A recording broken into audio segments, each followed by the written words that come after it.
Yo, what's up? I'm DualX, and today I'm doing another house project again. Last time you guys saw my house, I was renovating half of the upstairs, but this time I'm working on the basement.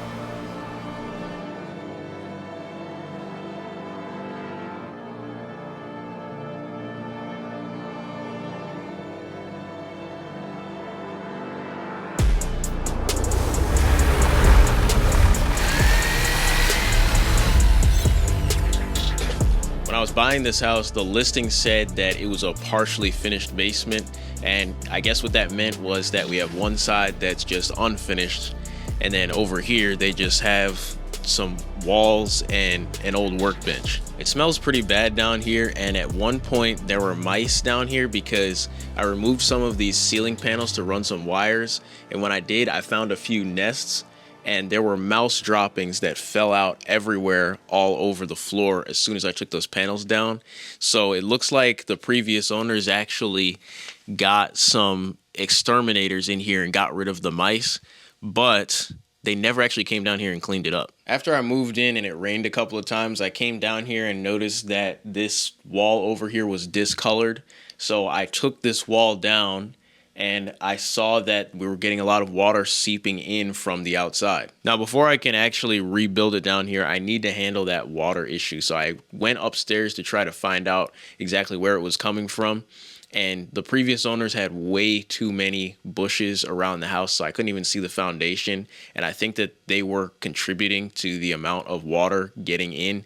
So I removed almost all of those bushes. And on the next rainy day, I realized that one of my gutters was kind of hanging off the side of the house. And that was allowing water to just fall right in between the gutter and the house itself, which is bad for your fascia and your foundation. I replaced the old nail gutter hangers with some screw-in hidden ones, and that helped a little bit, but on the next time it rained, there was still some water getting in between the gutter and the house. I realized that the drip edge that they installed there just didn't go down deep enough. So I got a piece of sheet metal and stuck it up underneath the drip edge, and that basically made it longer. It actually fixed the issue.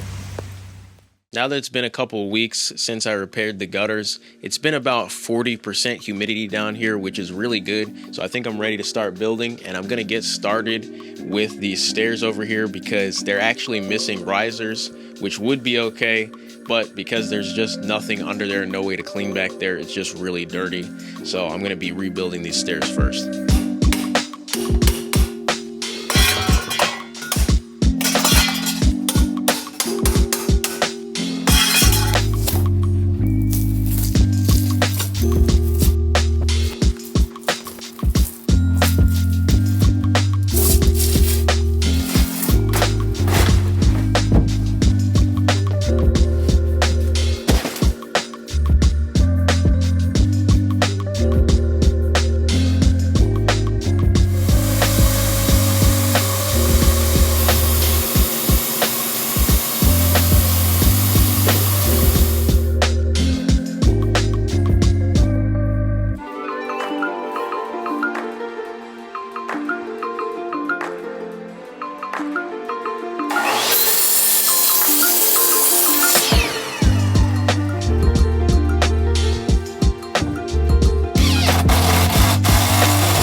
Now that that's in, I can finally put in the treads, and I was going to put in some nice oak treads because I used some cheaper materials throughout the rest of this so that I could afford some really nice premium treads while I'm walking up and down these stairs.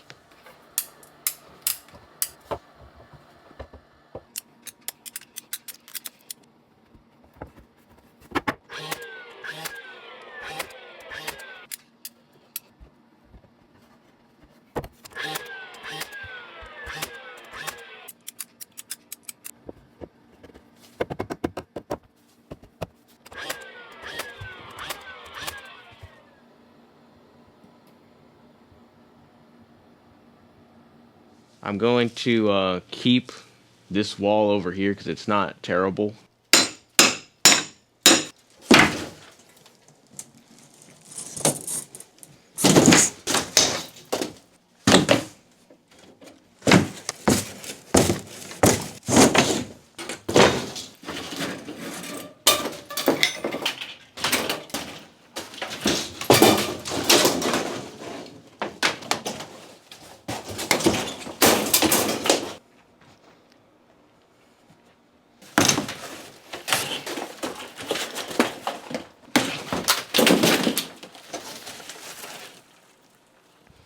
More mouse poop.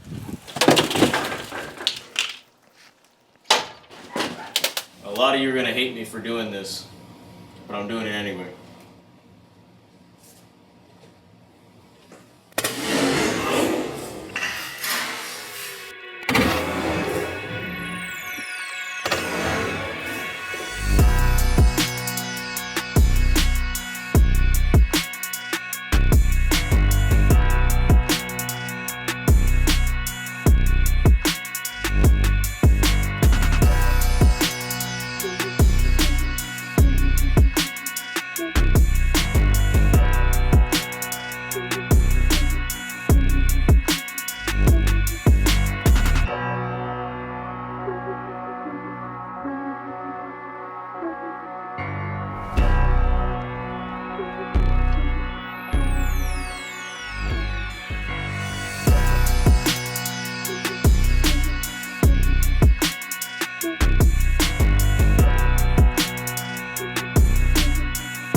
Okay, that was a lot of work, but I was finally able to get everything cleaned out of here, and we're starting with a regular, just basement now.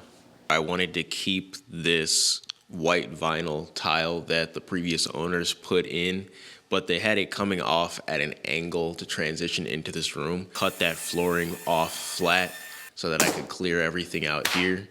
And now that I did that, I'm ready to start putting in my subfloor. For my subfloor, I'm going to be using this product right here. It has these plastic pieces on the bottom that allow airflow underneath your floor. So if any kind of moisture does get down there, it's gonna be able to dry out over time. And of course, you know, it gets cold here for a couple months a year.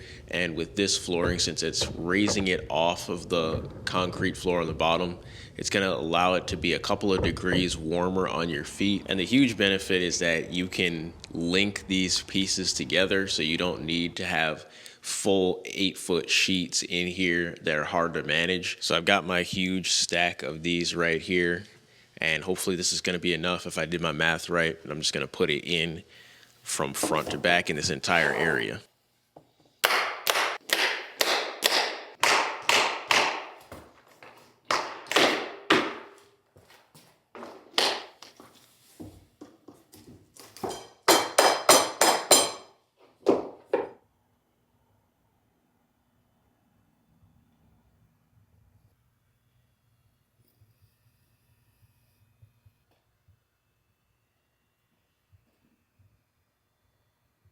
All right, we just got the subfloor in. I'm going to put some insulation directly onto the concrete wall of the basement before I put my framing up. Similar to the subfloor that I used, this subfloor has this plastic area that's giving gaps and airflow so that if water gets under there, it doesn't damage the floor that you're actually standing on.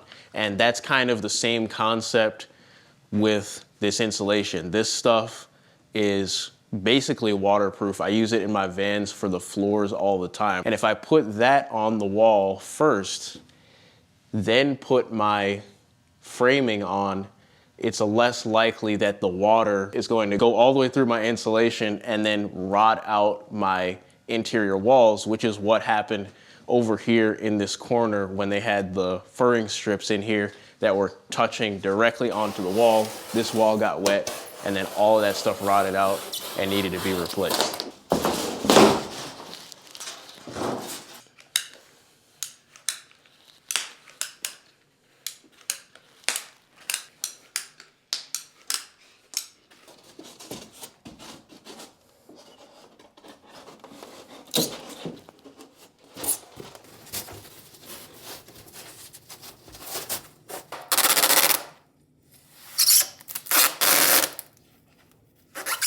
I let that adhesive dry overnight, so now I'm finally ready to frame in my walls for this room. Now, as I mentioned earlier, I'm keeping this wall that they already put in, so I'm going to be framing for everything that I put the insulation on, so really just these two walls here. And then I'm going to be adding one more wall right here that's going to have a door in it.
All right, I finally finished all of the framing in here, including a doorway, which I'm going to do something pretty cool with the doorway later, but I'll come back to that.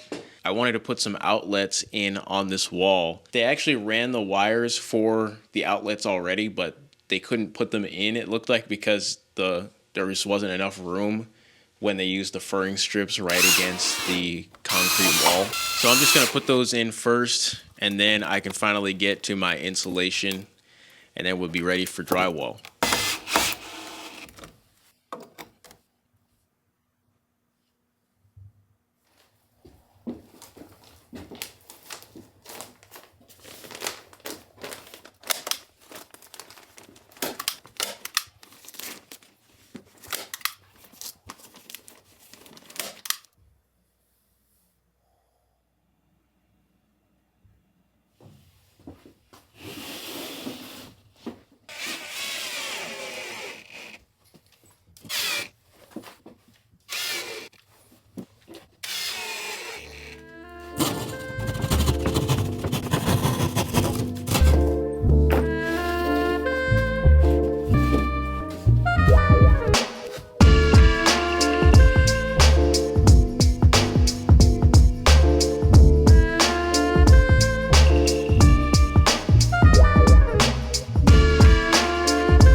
Shout out to B. Wesley giving me this drywall sander, making this go by way faster.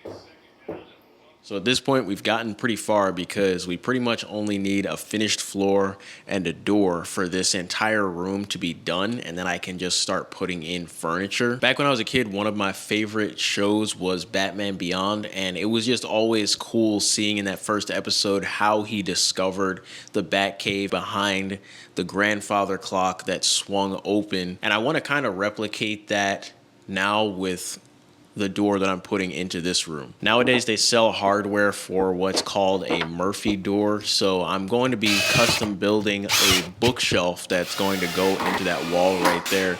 And the idea is that it's going to seamlessly just look like part of the wall when you're on the outside, but then you can push it in a certain spot and get into the game room.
Now that I know the door actually works, I'm just going to dress it up a little bit to make it look like a shelf.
Now this is one of the coolest doors that I've ever built.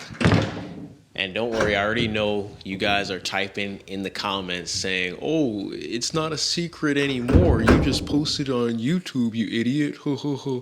Listen, man, it's not that serious. I'm just doing this for fun. I don't have anything to hide. I'm not trying to hide anything. It's just a cool door that I'm using for my game room.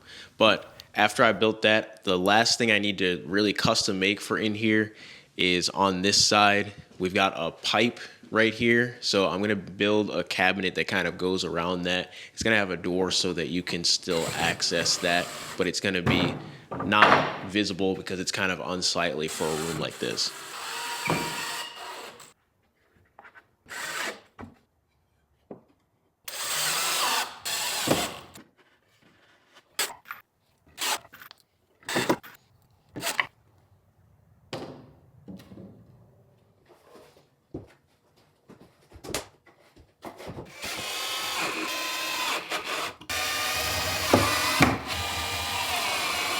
Unfortunately, I ran out of the wood that I was going to use to make the doors for that cabinet, but because the cabinet is actually in there, I can move on with the rest of the project and do that later. The next thing I'm going to do is put some flooring in here so that I can finally put the baseboard trim in, and then the room will be pretty much done, and then I can just start moving furniture in here.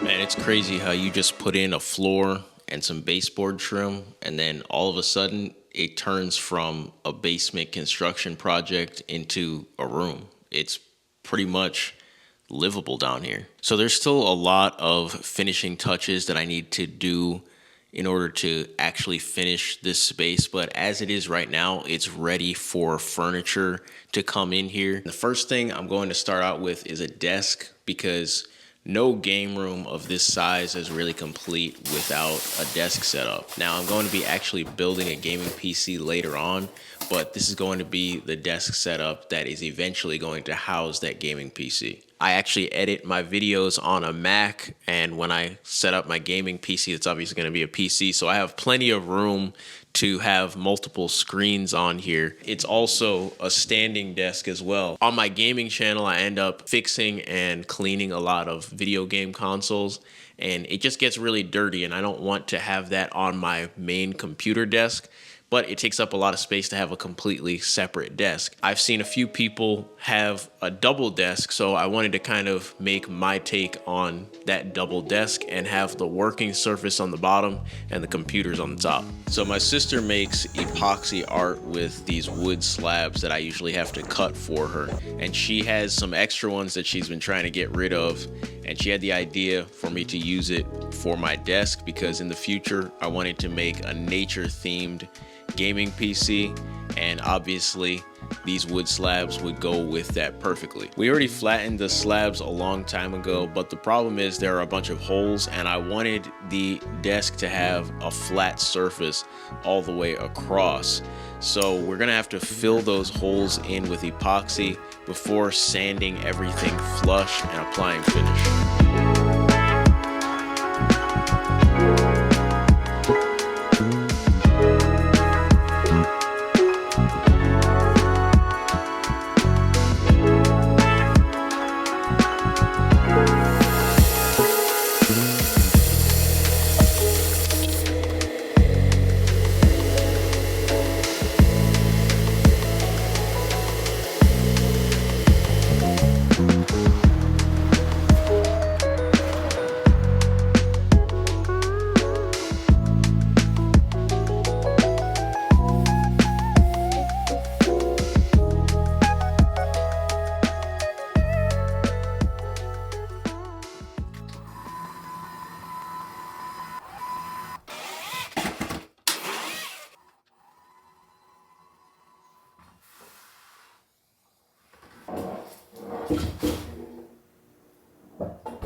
This is my old temporary desk that I built a few years back out of some free pallets, so this is perfect for messing it up. So I'm gonna go ahead and put this underneath the new desk, and I might be building a newer one a little bit later to fill out the space, but this one will work for now.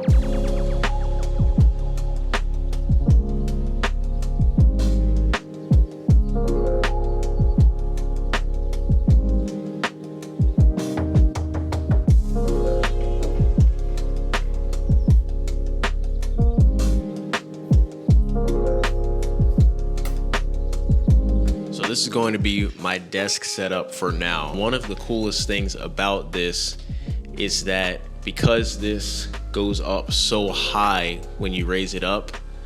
Once it's all the way up in the top position and I'm using the table that's underneath, I don't even have to really kind of duck or anything. I can just slide right under here and I'm completely under the table, and this chair isn't even all the way down. I can lower it more. Now, to finish off the rest of the room, this is what my current game room looks like. As you can see, it's a mess in there because we just have a ton of other stuff that kind of just ended up overflowing for storage purposes. And then I've already custom made a lot of furniture for this space down here, but I'm not sure exactly how I want it laid out going forward, and I'm going to be deciding that over the next few months. So for now, I'm actually going to go to a furniture store and purchase furniture that's going to kind of start me off down here, and then I'll be building more stuff later on depending on how I feel after I've been in here for a little while. All right, so this is how the basement ended up coming out. I redid the stairs in the beginning of the video, and then we kept this original flooring that was down here, and then this is where I kind of started everything new. And obviously I didn't finish this side of the room because I didn't want to keep buying more materials, and I also just don't know what I want to do with this area yet. It's probably going to be storage, maybe a guest bed. I'm not sure yet, so I'm still figuring that out. But whatever it is, it's going to blend right in with this secret doorway that you obviously just walk up to, push, and then you're into the secret room.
When you first come in, my sisters got me this entryway mat that says "Speak Friend and Enter." If you're a Lord of the Rings fan, then you know what that means.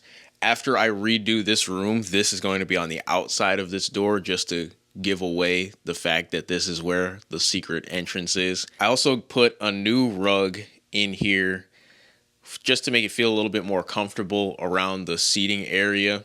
And then, like I mentioned earlier, I just ran out of wood, so eventually I'm going to be putting doors on this. And there's a lot of other finishing touches and different types of stuff that I'm supposed to be doing in here later on. So this is still a work in progress. All of this furniture is stuff that I just bought, and I'm going to be building custom furniture later on. But over here, I just have my modern TV with shelves on either side of it. And then we have this metal TV stand where I'm going to be having my modern game consoles in there. I got my PS5 off to the side because there's no way that's going to fit standing vertically because that thing is huge. And I don't really have that many games in my collection yet, so this shelf is empty, waiting to be filled up.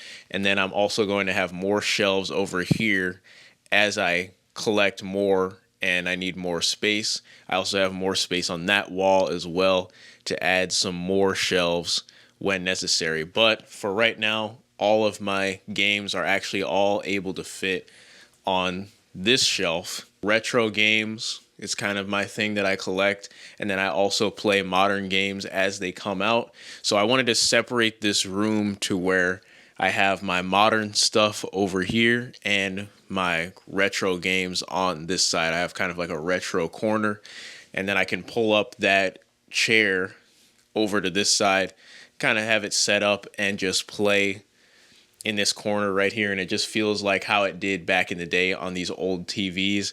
And the consoles look a little bit better on these TVs, so if you can pick one of these up, literally do it. Most of the time they're free, but I have my cartridge games and some actual consoles over here. I haven't hooked all of this stuff up yet, but at some point I'm going to be able to hook everything up to this TV so that I can kind of just switch between whatever console that I'm using at that minute. And then under here, this is just kind of empty. I got this from IKEA, and it's supposed to have some basket drawers that slide in and out. I decided I'm going to make some of my own to go in there and hold controllers and stuff like that. So I just left it open for now, and I'll be figuring that out later on. I was going back and forth on what to do with the ceiling, but I'm glad I just painted it black. It was a lot faster, a lot cheaper, and it actually ended up looking pretty good. You really just don't even realize that you're in a basement once you just paint everything black. You don't see any of the pipes, the wires, and everything. So I definitely recommend that if you're trying to save some money instead of making a drop-down ceiling or something like that. But in this corner over here, this is going to be the computer setup. I kind of have it set up how I want it. I have a few more monitors where I want to figure out where I'm going to be putting everything, but I just have it over here. And then like I mentioned earlier, when you raise this desk up, I have my secondary desk underneath there, and that's where I'm going to be working on my game consoles. Underneath here, I also added a little drawer shelf just to hold my little tools and stuff like that. And I might put a pegboard up as well. I've seen a few people do that online where they'll attach a pegboard to the bottom of the standing desk, and then it'll kind of go up and down with it so that it's not visible when you have this desk down.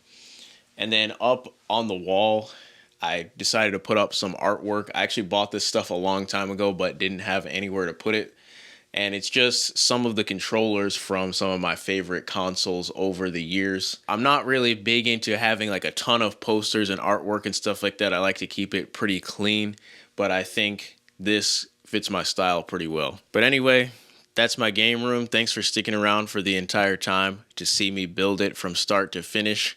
If you want to see me fill out all of these shelves with more games that I'm collecting, you can watch that over on my gaming channel. It's called Memory Card, and I go around in real life and actually collect stuff without spending any money. So if you want to check that out, that link will be in the description to that channel. But if not, it's all good. I'll see you guys in the next one. You might want to see this video right here. It's similar to this one that I did today.